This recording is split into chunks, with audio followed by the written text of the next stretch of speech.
안녕하세요. 국제회의 통역사 JJ입니다. 이렇게 좀 화면이 보이면 집중이 좀 잘 되실까 해서 이렇게 찍고 있는데 좀 너무 가깝죠. 그리고 제가 여러 가지 일을 하고 있기 때문에 그 유튜브에 많은 좀 정보를 드리고 싶어서 하고는 있지만 일에 지장이 없도록 하기 위해서 사실은 원고를 쓴다거나 편집에 시간을 들인다거나 이러고 있지는 않습니다. 그래서 항상 원테이크로 찍어서 거의 그냥 올리는데, 그래서 두서없이 말하는 점 양해 부탁드리고요. 오늘은 동시통역에 대해서 좀 설명을 드리려고 합니다. TV에서 외국인분들이 두세 문장 이야기하는 걸 통역하면 오, 동시통역도 하시네요 라고 하는 장면들을 여러 번 보셨을 거예요. 근데 사실 그건 엄밀히 말하면 순차통역에 가깝고요. 동시통역은 정상회담, 국제포럼 또는 국제회의 같은 곳에서 청중분들이 리시버를 끼고 계시죠. 이제 이어폰 같은 건데요. 그게 리시버거든요. 그걸 끼고 계시고 통역사분들은 안 보이는 곳에서 통역을 하시죠. 그래서 그거 리시버를 통해서 그 통역을 들으시는 건데요. 연사분이 말하시면 통역사마다 스타일은 조금 다르지만 두세 단어 정도 차이를 두고 통역을 하십니다. 그래서 연사분이 말하시고 한 2초와 3초 정도 딜레이는 있지만 거의 동시에 통역된 언어로 청중분들께서 들으시기 때문에 동시통역이라고 합니다. 국제회의의 경우 저는 한국어, 일본어, 한국어로 하는데 이렇게 2개국어만 사용하는 회의도 있지만 아닌 경우가 더 많겠죠. 더 다양한 언어로 진행되는 국제회의들이 훨씬 많죠. 그러면 연사분이 영어로 강연을 하신다고 하면 저는 그 영어를 듣고 일본어로 통역을 하는 걸까요? 당연히 아니겠죠. 저는 그렇게 영어를 잘하지 못합니다. 영어 통역사분께서 한국어로 통역을 해주시고요. 저는 그걸 듣고 일본어로 통역을 합니다. 이걸 릴레이 통역이라고 합니다. 간혹 어떤 분들께서 동시통역은 연사가 하는 말을 그렇게 동시에 다 통역할 수 없기 때문에 통역사가 요약해서 하는 것이 동시통역이다 라고 하시는 분도 계세요. 근데 그건 잘못된 정보입니다. 통역사는 절대 연사분의 이야기를 요약하지 않습니다. 요약이라는 건 중요도를 따져서 단어를 선택하기 때문에 어쩔 수 없이 통역사의 주관이 들어가게 되죠. 그러면 당연히 오역일 가능성이 높습니다. 통역사는 연사분이 하시는 말 그대로 있는 그대로 통역을 합니다. 그리고 동시통역은 2인 1조로 이루어지는데요. 영어 1명, 일본어 1명 이렇게 2인 1조가 아니고요. 언어별로 두 분의 통역사가 한 조가 되어서 통역을 합니다. 일본 같은 경우에는 3인 1조도 꽤 많은데요. 한국도 회의의 내용이 어렵거나 시간이 아주 긴 경우에는 3인 1조로 진행된다고 안내는 드리고 있지만 저는 아직까지 3인 1조로 해본 적은 없습니다. 그리고 간혹 클라이언트 분께서 시간이 짧은데 그냥 혼자 하시면 안 될까요? 라고 물어보시는 분이 계세요. 왜 동시통역이 2명이서 해야 되는지를 설명을 드리고 어렵다라고 말씀을 드리는데요. 그럼에도 불구하고 비용 문제 등 여러 가지 이제 조건으로 인해서 혼자 하셨으면 좋겠다라고 말씀을 하시는 분께는 정중하게 거절을 하고 있습니다. 동시통역이 2인 1조인 경우는 이유는 사실은 가장 큰 건 이제 집중력의 문제죠. 순차든 동시든 집중력이 많이 필요하지만 아무래도 동시에 통역을 한다는 건 그만큼 집중력이 훨씬 많이 필요합니다. 그렇기 때문에 통역을 파트너 통역사와 나눠서 하게 되죠. 나누는 방법은 통역사분들마다 좀 다르기도 하고요. 회의의 성격에 따라서 다른 경우도 있습니다. 저 같은 경우에는 회의에 따라서 나누는 방법을 바꾸고 있는데요. 세션별로 나눠져 있고 한 연사분의 강연이 30분을 넘지 않는 경우에는 저는 연사별로 통역사와 파트너와 함께 나누고 있습니다. 그리고 한 연사분의 강연이 40분 이상, 1시간 정도 되는 경우에는 시간으로 파트너 통역사분과 나누고 있습니다. 하지만 이렇게 그 통역하는 부분을 나눴다고 해서 그 부분만 공부해 가지는 않습니다. 항상 회의에는 토론 시간도 있고 질의응답 시간도 있고요. 또 어떠한 돌발 상황이 발생할지 모르기 때문에 그날 이루어지는 회의, 포럼의 내용은 다 파악을 하고 그에 관련된 공부는 다 해갑니다. 아마 그렇지 않은 통역사는 저는 없을 거라고 생각을 하고요. 또한 파트너와 나눠서 하기 때문에 이제 제 파트너가 통역을 하고 있으면 저는 통역을 안 하겠죠. 그럼 저는 그때 쉴까요? 아니니까 여쭤봤겠죠. 물론 이제 통역 시간이 길어지면 제가 통역을 안 할 때 잠깐 화장실을 다녀온다거나 이럴 수는 있어요. 하지만 대부분 옆에서 파트너가 통역하는 파트너를 도와주는 역할을 하는데요. 그때도 굉장히 파트너의 역할이 중요합니다. 첫 번째로는 기계를 다뤄야 해요. 순차와 달리 동시통역은 부스 안에 기계가 하나 들어있어요. 이제 마이크도 있고, 보시면 지금 이렇게 버튼들이 있죠. 이거는 인풋인데요. 듣는 거거든요. 플로어 버튼이 있고요. 위에 보면 코리아라고 써있는 거는 이제 한국말로 들리는 건데 지금 이건 한일 통역이었기 때문에 이런데 릴레이 같은 경우엔 저기에 이제 코리아, 잉글리시, 프렌치 이렇게 들어가 있거든요. 그래서 이것들 들을 것도 만약에 연사분이 한국분이면 당연히 플로어를 저희가 누르면 되지만 연사분이 그러니까 영어를 쓰신다면 플로어를 눌렀을 때 영어가 들리겠죠? 그래서 한국어 버튼으로 바꿔줘야 되고요.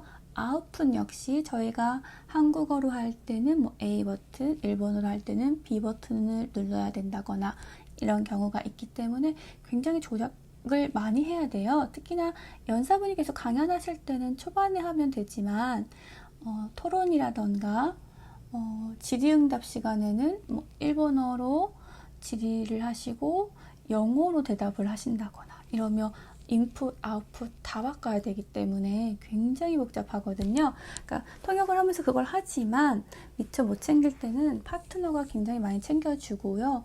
너무 여러 가지를 하다 보니까 마이크를 안 누를 때가 있어요. 그럴 때 너무 당황스럽잖아요. 저도 그런 적이 있는데 그럴 때도 파트너가 마이크를 켜라고 알려주죠. 파트너가 알려주지 맘대로 버튼을 누르지는 않습니다. 내가 말을 하고 있는데 마이크 버튼이 안 눌렸다고 해서 그냥 맘대로 눌러줬을 때 그걸 보고 순간 놀라서 어머 이렇게 얘기할 수도 있잖아요. 그렇기 때문에 파트너의 마이크 버튼을 함부로 누르는 건 굉장히 매너가 없는 행동이에요. 당연히 끄는 건 말도 안 되는 일이고요. 그렇기 때문에 그런 부분들은 굉장히 조심하셔야 됩니다.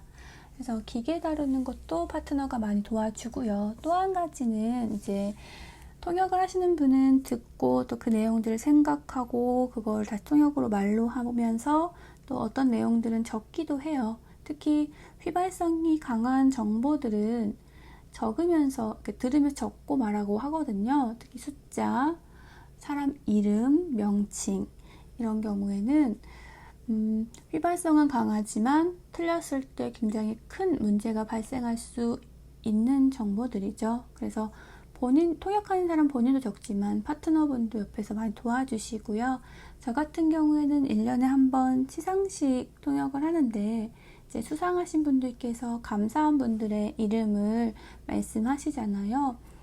제가 뭐 아는 분이 아닌지 모르는 분들의 이름이 굉장히 많이 나오면 저도 놓칠 수 있잖아요. 그럴 때 이제 저는 항상 파트너가 이름을 옆에서 적어주거든요.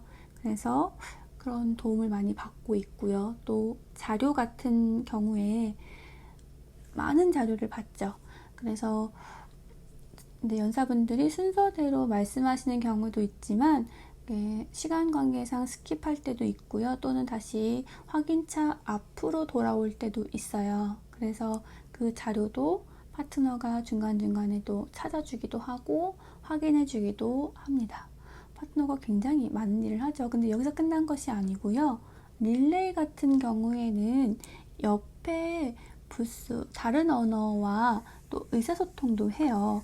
아까 기계 같은 경우에 저희가 영어 연사분이시면 이제 제가 한국어로 통역하는 건 영어 통역사분께서 하시고 저는 그걸 듣고 일본어로 해야 되는데 제 버튼이 아웃풋이 한국어로 되어 있으면 영어 통역사분의 버튼이 안 눌리는 경우가 있어요. 그런 기계들이 있어요.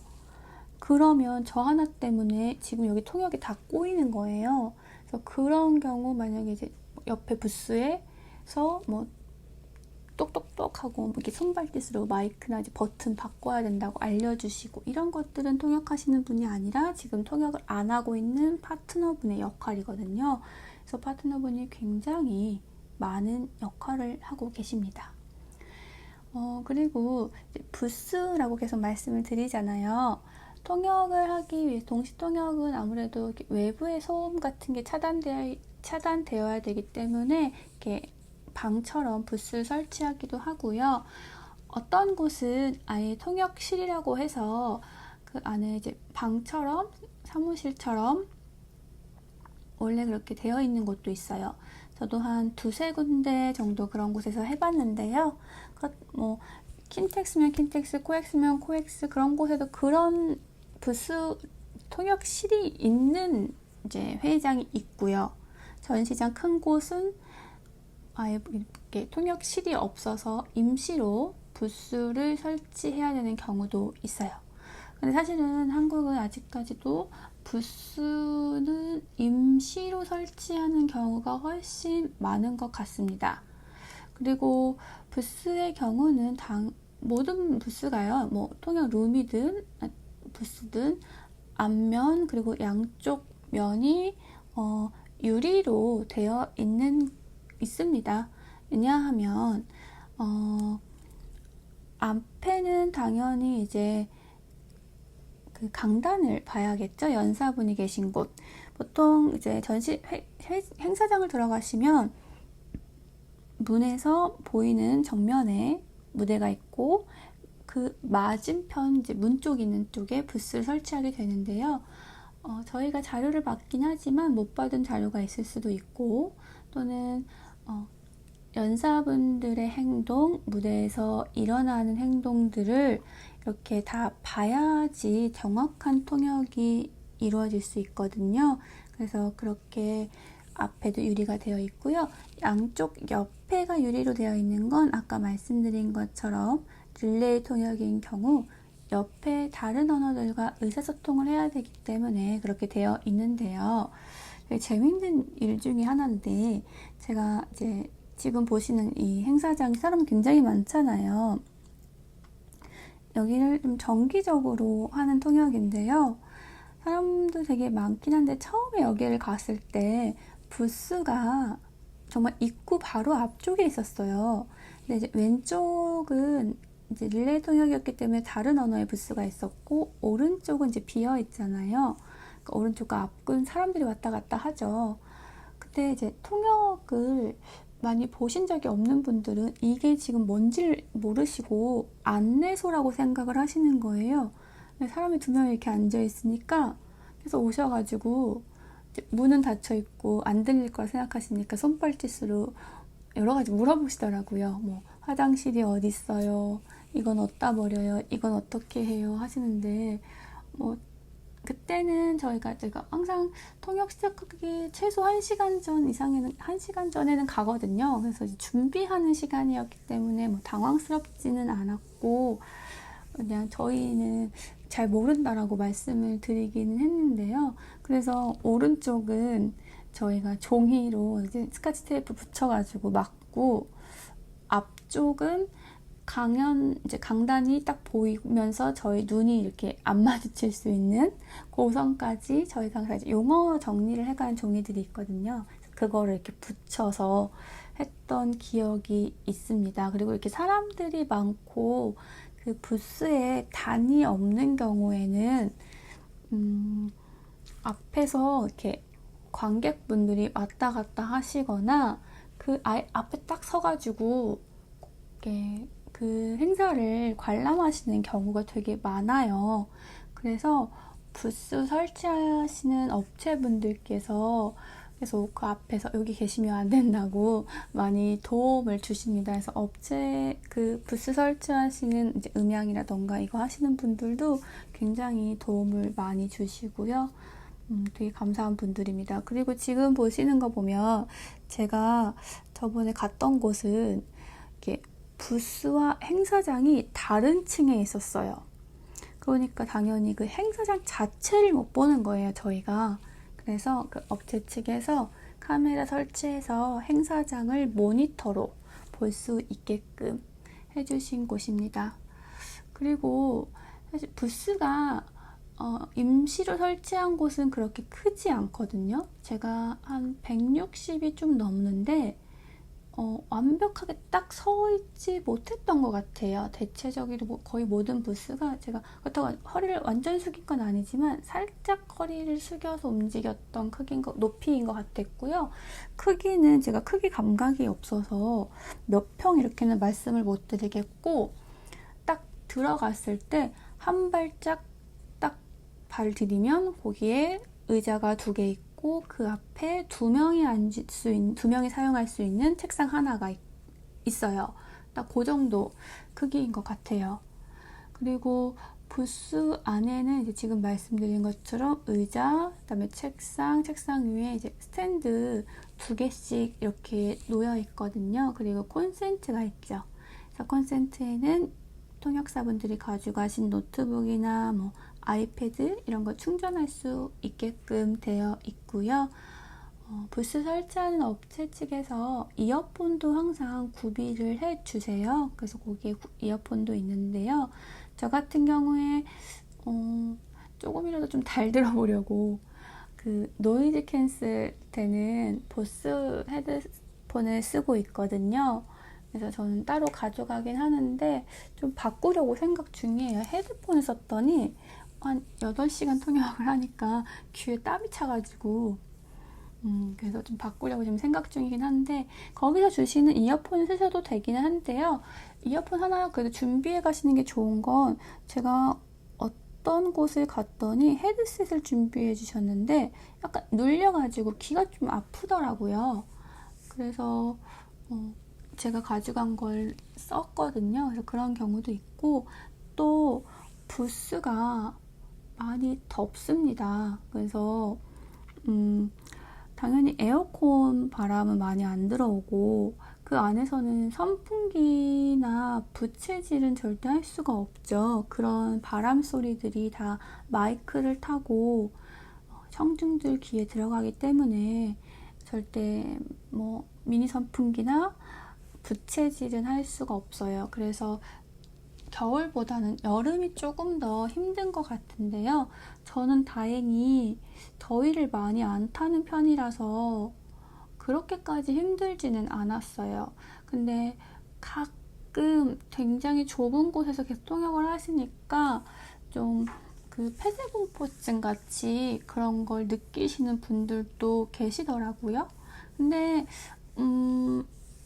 현장에서는 그래도 괜찮으실 거예요. 그런 분들도. 왜냐면 이제 앞에 옆에 다 유리로 되어 있기 때문에 완전히 갇힌 느낌은 아니어서 조금 그래도 괜찮으실 거예요.